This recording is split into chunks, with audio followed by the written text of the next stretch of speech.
vários temas e várias áreas para poder integrar o processo. E inclusive essa integração também ela se torna difícil. E isso realmente foi uma das coisas que eu não vi no curso, né? Isso é um questionamento meu. Assim, não vi em nenhum momento a gente ser preparado para poder coordenar um projeto. De saber o que a gente vai desenvolver. O que eu quero dizer é o seguinte, fazer uma analogia bem rápida. Uma construtora que constrói um estádio, ela é a mesma que constrói um hospital, mas as pessoas que estão ali integradas são com conhecimentos diferentes, entendeu? Então, isso pra gente se juntou um grupo de pessoas e saiu fazendo um projeto que a cada etapa a gente ia se debatendo, até que conseguimos fazer um cronograma para poder daí em diante dar o primeiro passo para ir construindo as coisas, né? A dificuldade do projeto, todo mundo passou aí e assim por diante. Bom, iniciando a falar do nosso trabalho. Nós temos o objetivo de demonstrar o conhecimento que nós adquirimos, criar um projeto de baixo custo e que pudesse ajudar algum setor ou alguma parte da população, e nós conceituamos um projeto de um semáforo que nós chamamos de semáforo inteligente, que ele autônomo, que ele dá a condição de diminuir a dependência de um deficiente visual. Então, é claro que o conceito que vocês vão ver na maquete, se você pegar ele conceitualmente para implantar numa via expressa, você vai se debater com inúmeras regras e leis de trânsito que talvez o funcionamento dele não possa ser aplicado na íntegra, mas o que a gente queria mostrar era de fato o conhecimento que nós adquirimos, né? Podemos usar a parte da programação em ladder. O João teve uma dedicação muito grande nessa parte, que foi a pessoa mais diretamente ligada nessa parte, assim como algumas pessoas do grupo ficaram responsáveis no desenvolvimento da maquete que vocês vão ver logo assim. E a ideia é essa, a construção de um semáforo que possa ajudar um deficiente visual. Vou passar a palavra aqui agora para o João, e ele vai complementar a parte da ideia e dar sequência na parte da pesquisa. Boa noite a todos, acho que todo mundo já me conhece aqui. Bom, vamos lá. A ideia inicial era desenvolver um semáforo que pudesse guiar o deficiente visual no momento em que ele fosse cruzar uma rua ou avenida movimentada, que houvesse um automóvel sobre a faixa de pedestres. Não é comum um motorista descuidado ficar sobre a faixa e atrapalha até quem não é deficiente, imagina quem não enxerga. Mas no meio do caminho nós fizemos uma alteração, nós achamos que era melhor e mais útil se ao invés disso houvesse uma sinalização sonora para que quando o deficiente se aproximasse, ou mesmo um pedestre, o semáforo do nosso projeto não atende somente aos deficientes, aos pedestres em geral, uma sinalização sonora para quando fosse seguro ele atravessar, e no momento que o tempo estivesse acabando, uma outra sinalização entrasse para dizer não é mais seguro atravessar. Essa era a ideia do projeto inicial. Só alguns dados para justificar nosso trabalho. Na cidade de São Paulo, isso em 2013, morre uma pessoa por dia no trânsito. Isso falando sobre pedestres. Se somar acidentes com carros e motos, o número sobe drasticamente. As iniciativas que o governo tem atualmente, a prefeitura, não são suficientes ou não operam. Só para citar por exemplo, aquelas capinhas da Tá, ele guia o deficiente, tal, mas e quando chega na faixa de pedestres, em cruzar a avenida, como ele faz? Eu acho que todo mundo aqui já viu algum caso de pessoas que precisaram guiar o deficiente. E se não tiver ninguém naquele momento lá? Vai ficar sozinho. E aqueles botões que são colocados colocados nos semáforos supostamente deveriam apressar, né, a conta do semáforo, tem o semáforo ficar diminuir o verde dos carros e aumentar para apressar o vermelho e o verde dos pedestres. Eles não funcionam.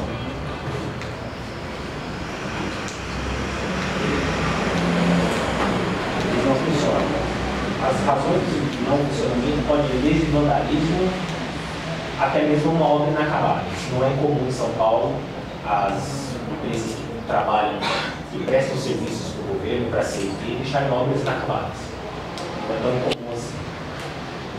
Sobre o funcionamento do semáforo em si. Vamos lá.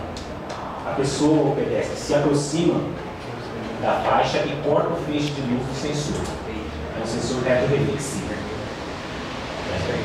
A partir daí, o CLP, nós vamos abordar mais adiante, inicia uma rotina que nós programamos nele para que, quando o semáforo se tornar vermelho para os carros e verde para os pedestres, a sinalização sonora entrar. São 2 buzzers no contínuo para indicar que os pedestres podem passar e o intermitente, que o tempo está finalizando. Após isso, o ciclo se reinicia. Detalhe, se não houver nenhum pedestre no momento, ele opera como semáforo normal. Posteriormente, só que o nosso trabalho ficou pronto antes de nós termos essa ideia. Nós poderíamos ter tornado esse semáforo inteligente, de fato. Se após um certo tempo, sem ninguém cruzar o sensor, cortar o feixe do sensor, ele permaneceria verde constantemente até alguém cruzar essa faixa. Mas como o semáforo do projeto já estava pronto, né, e a gente não podia mais modificar por causa da monografia, então nós deixamos assim.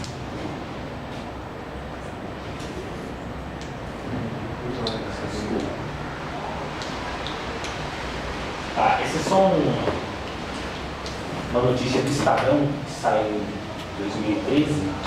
Só aquilo que eu já tinha falado. Uma pessoa morre por dia, vítima de atropelamento, em São Paulo. Né? Como eu já tinha dito, esse número sobe muito se você somar outros acidentes com carros e motos. O outro detalhe importante é que 75% desses acidentes com pedestres ocorrem sem o pedestre estar na faixa, de responsabilidade dele. Só que em 25% dos casos o motorista é realmente culpado, foi infração dele. Tá. Ativação do projeto, já falamos. As soluções do governo não funcionam por quê? Vandalismo, obras incompletas e falta de consciência e civilidade dos cidadãos também. Porque muitos daqueles botões que o governo deixa, que a CET cria, para que o pedestre possa apertar quando ele quer passar, para o semáforo modificar sua contagem de tempo, são desativados porque as pessoas não sabem respeitar. Se as pessoas começarem, se a CET deixar aquilo ativado, os carros não andam. Seria literalmente isso. Sobre o desenvolvimento do projeto em si, da maquete. O desenvolvimento deu em 3 partes: o projeto da maquete, a montagem e a programação, CLP, ladder ou linguagem. Mas, posteriormente, eu vou estar descrevendo o porquê do CLP e não as outras 2 linguagens. Ladder, aliás. Projeto da maquete. Eu vou passar a palavra para o nosso colega Marcelo. Boa noite, né? Boa noite. Boa noite.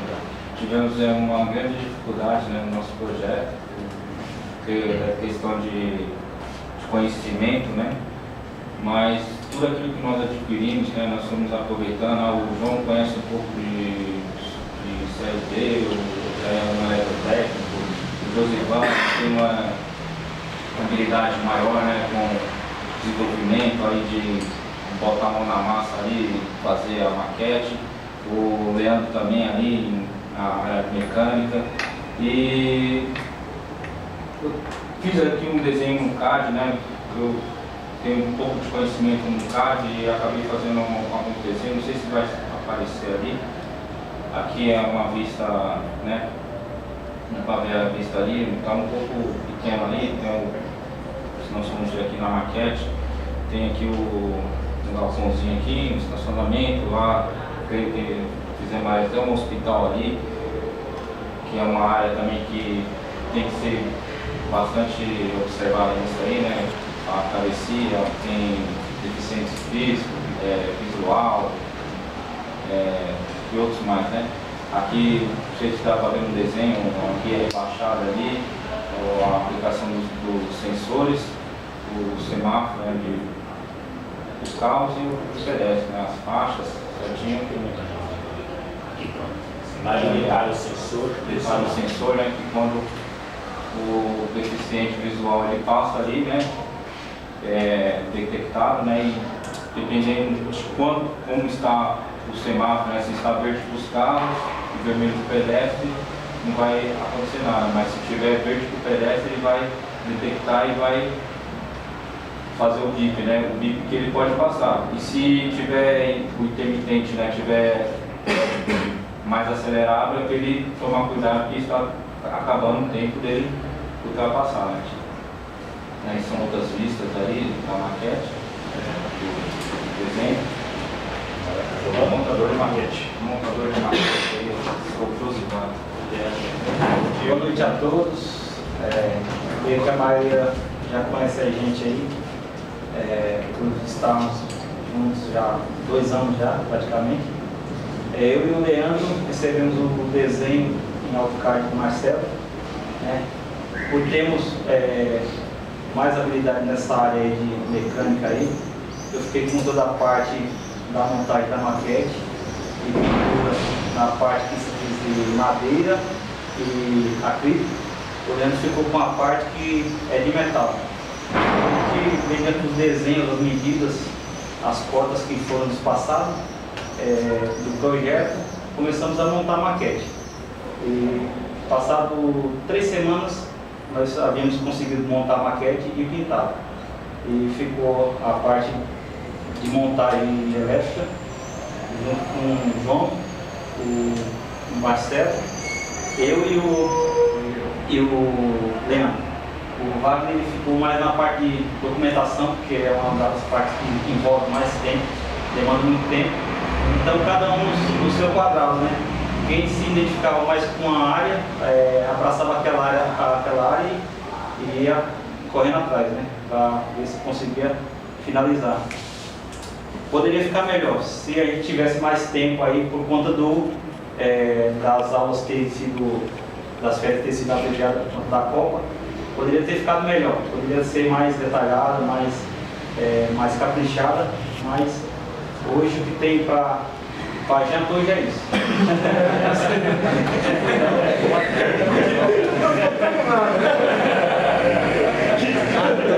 É isso aí, pessoal. Vou deixar a palavra com o João aqui. Um pouco sobre a parte mais importante do trabalho, programação.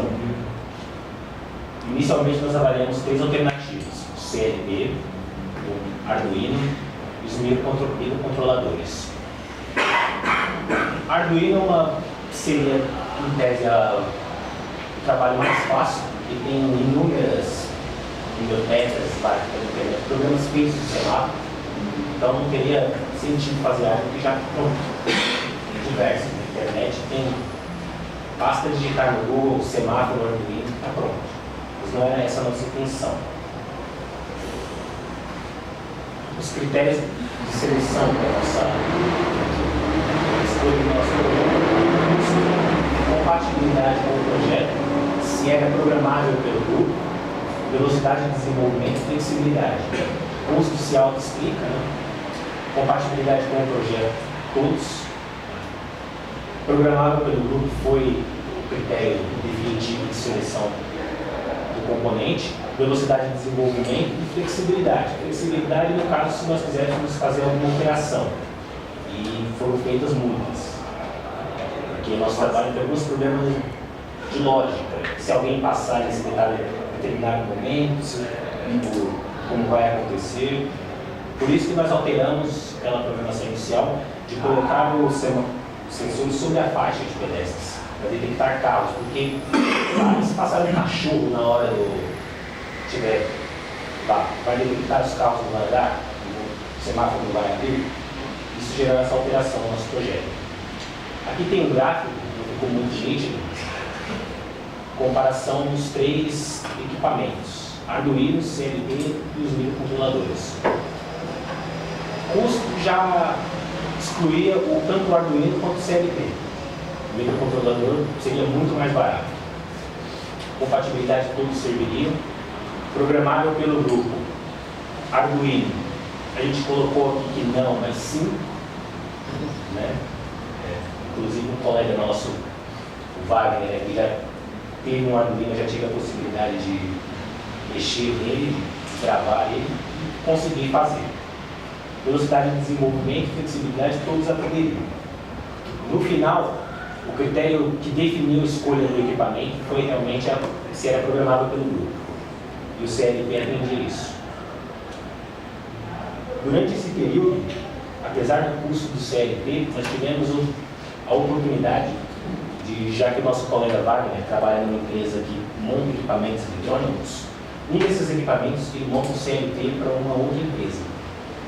E esse CLP nos foi doado gratuitamente, para fins educacionais, como se diz. A escolha do CLP se baseou basicamente nisso, o CLP, em detrimento do microcontrolador, se deveu ao fato da afinidade dos membros do grupo na linguagem em ladder. No caso, acho que alguns aqui já sabem, sou formado em eletrotécnica, conheço razoavelmente linguagem ladder e também porque nós tivemos, ladder faz parte do componente aqui de eletrônica. O professor Milton nos ajudou muito aqui. Esse é o CLP. Esse CLP ele vem dentro de um invólucro, dentro de uma caixa, mas o que ocorreu? A empresa só poderia doar para nós o equipamento, o software de programação, não. Entendeu? Então nós tivemos que pesquisar outra maneira. Esse CLP, inclusive, é programável via porta paralela. Se nós soubéssemos disso anteriormente, teria evitado muitos problemas, porque nós poderíamos fazer o programa no PC, no compilador, e transferir pelo micro bootloader diretamente. Só que nós não imaginávamos isso. Nós imaginávamos que precisávamos necessariamente do programa, do software de programação do CLP.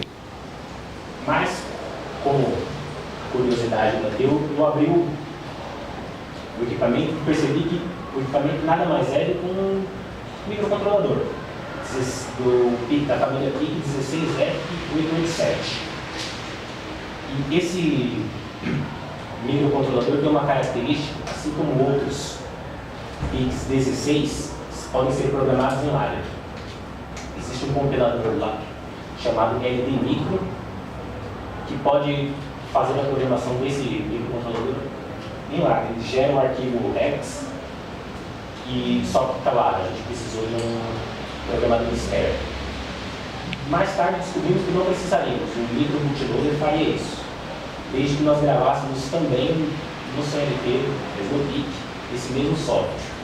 Inclusive está no kit do professor Dimas também. A gente não sabia disso, estamos sabendo. Bom, passada a parte do CLP, esse é o sensor que nós utilizamos no projeto. É o sensor retroreflexivo. Não sei se vai aparecer aqui, não. Ele é acompanhado por um espelho refletor. O princípio de funcionamento, como o professor Haroldo já explicou, né? Se alguma coisa cortar, algum objeto cortar o feixe de luz desse sensor, interrompendo a reflexão, o sinal com o contato do espelho, ele modifica os contatos dele. Ele altera GNA passa PNF e vice-versa. Aqui está uma imagem mais detalhada do sensor. Os dois contatos da esquerda são os contatos de alimentação, de 12 volts, contínuos ou 24 alternados. Os contatos da direita seriam os contatos de NA e NF. O meio é comum, o de cima é o NF, é o NA, e o baixo é o NF. Funciona, então, por aí já dá uma certa noção de como funciona o sensor.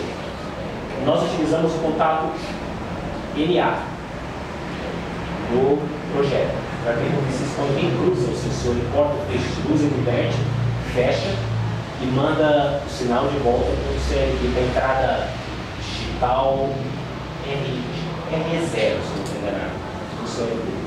E na verdade do PIC. O compilador, falando um pouco sobre ele.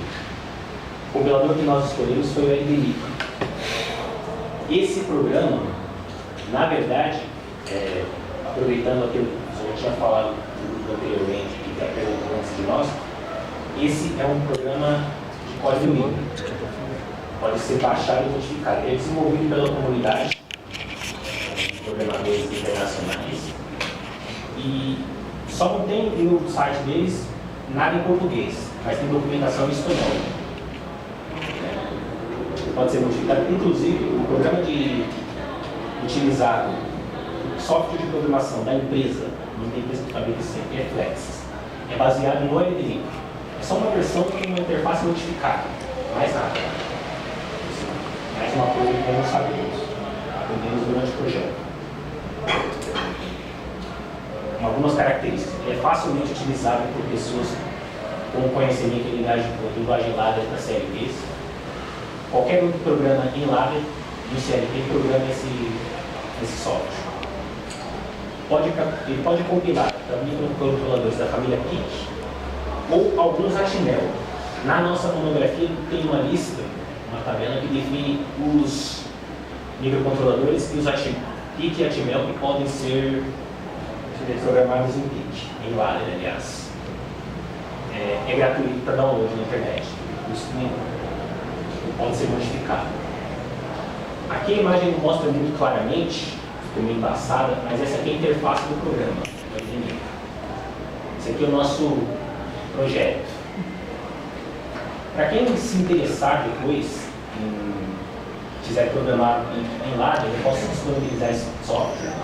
Inclusive, o que nós utilizamos aqui, o nosso arquivo Rex, para quem quiser tentar fazer também, é muito fácil, não tem segredo nenhum. As portas as portas digitais, as saídas e entradas digitais podem ser programadas manualmente. As bobinas, no caso, como seria no programa CLP normalmente, seriam saídas digitais. E os contatos, botões, são entradas digitais ou analógicas, configurável também.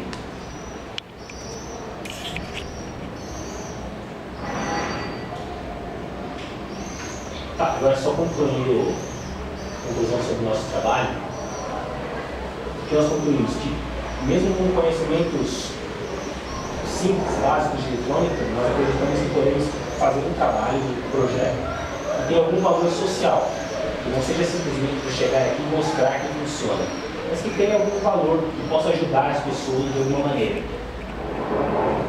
O projeto seria muito mais barato se feito diretamente com o microcontrolador. É só que para nós o CLP não tem custo. Mas se tivesse, como descrito na monografia na lista de materiais, o valor comercial desse CLP é R$179, fora o software, que é muito mais caro. Apesar de ser baseado em uma coisa que é oferecida gratuitamente. Eu nem sei se isso é legal, pegar um código aberto na internet, código-fonte, modificar e depois eles venderam. Não sei se isso é válido, mas eles fazem.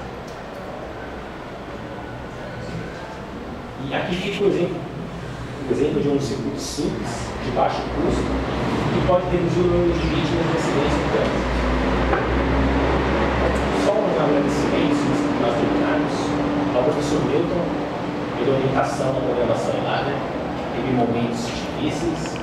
Ele ajudou na programação em C também, mas como a gente já estava meio que em cima, nós decidimos ir com o Ladder. A nossa dificuldade em C era incluir o sensor, nós até conseguimos, mas criar como se fosse, dizer, em comandos elétricos ou em CLT, um selo, para que ele se mantivesse. Porque o que acontecia na nossa programação em C? Cruzava o sensor, mas saía, a porta assim, de receber sinal. Então, o contato voltava ao normal. Foi isso que eu pensei. Se não fosse isso, nós teríamos feito programação em cima. Ao professor Haroldo, que também ajudou a programação do filho, e o professor Dimas, claro, que orientou a gente. Um agradecimento especial também a ele, o Antônio. Tá de fora, na porta. Ele que forneceu o sensor óptico para nós e também a empresa Blockcar, que nos forneceu o CLP sem nenhum custo. Obrigado, Ivan. Professor, acho que é isso. Uma pergunta? Pode colocar aí, professor.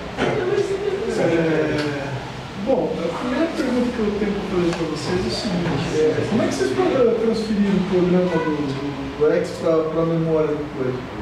Vocês tiveram um programador externo. A empresa do que dispõe desse equipamento. Então, agora eu vou falar uma coisa para vocês. Eu não me lembro de vocês terem falado isso comigo, sobre esse assunto. Sério? Não, você falou que você fazer em CLP. CLP é uma coisa, mas vocês não me falaram que ia fazer com esse tipo de... Eu diria o seguinte para vocês: o kit educacional que vocês têm, se vocês comprarem o PIC 18F, 16F. Eu ia comentar isso, ele funciona. Basta instalar o bootloader. E eu tenho o bootloader para isso. Exato. E vocês fariam a mesma coisa e não teriam que ter comprado nada. Vocês não gastaram. Não, sim, mas. Mas poderia ter comprado. Poderia ter comprado. Foi uma coisa que nós Se vocês tivessem estamos sabendo assim, de certas coisas, logo na reta final. Então, esse LDMicro, ele é um software que existe aberto na internet faz bastante tempo. A única coisa ruim dele é que ele só tem para PIC 16, ele não tem para PIC 18.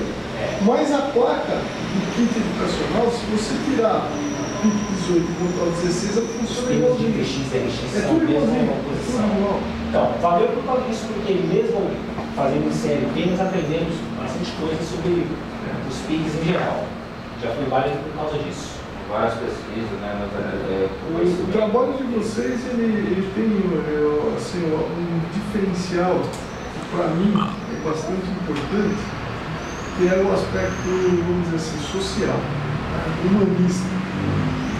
Nós todos, técnicos, engenheiros, a gente se preocupa muito com máquinas, né? Fazer máquinas. Então, e sempre que eu vejo o pessoal, principalmente o pessoal jovem como vocês, preocupado com o ser humano, é uma coisa que isso tem um valor importante. A solução, a única, vamos dizer assim, crítica que eu faria preliminarmente, é que eu acho que vocês deviam ter explicado um pouco melhor como é que vai funcionar isso aí. Vocês falaram da barreira, tudo, mas qual que é a ideia? O que é? O cara chega lá, começa a tocar o bip, como é que é? Mas vamos fazer o seguinte, isso aí a gente vai falar. Em vez de vocês explicarem, mostra, galera. Ele já viu, né? Mas tudo bem. Quem quiser se aproximar aqui, eu não podia usar o. Beleza. Só esperar. Ele aciona quando o semáforo para os pedestres passar a verde.